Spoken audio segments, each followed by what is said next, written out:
Alright, so I'm going to show you guys how to do pocketing holes on a piece of aluminum. So you're going to Control 8, reference to that side, and start your sketch on that face. And we're just going to do some holes. So you just go ahead, draw a bunch of random holes. Now, the first thing you're going to want to do is align them vertically. So you want them all to go down the center. So if you also click the origin, all of them are aligned right down the middle.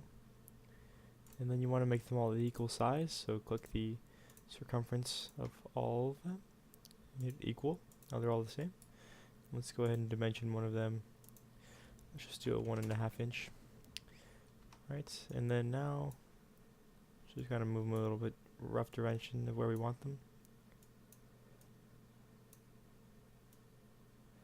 Let's see if we can fit one more in there.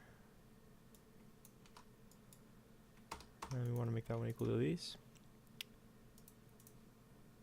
And make it vertical. Alright, so now you just have these dimensions. So what I'm going to do is I'm going to create construction lines. Oops, I hit space. So lines, then construction, start here, go there. Now if you single click, it'll start a new line. But if you click and hold, go to the next spot, it ends the line there. So I'm going to single click,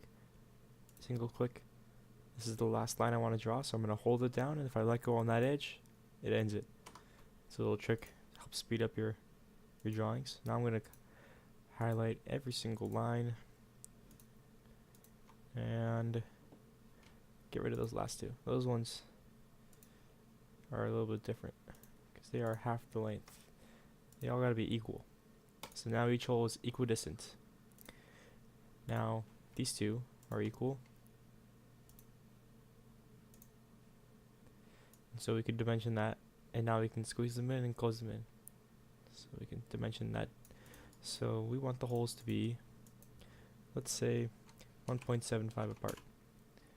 It's a little bit close, so let's move it to 1.85. And that seems to be a pretty good dimension. So now we're going to go to Cut Extrude, Extruded Cut. Now it's automatically chosen all of them. And we just want to go through all. So because there's two different surfaces, if we did up to next, it'll stop at that plane. But this hole is going through both sides, so we want to go through all, and it'll stop at the end of the second side. And then now we've got a whole bunch of circles. You save your part. That's how you create rough circles for pocketing and lightening aluminum.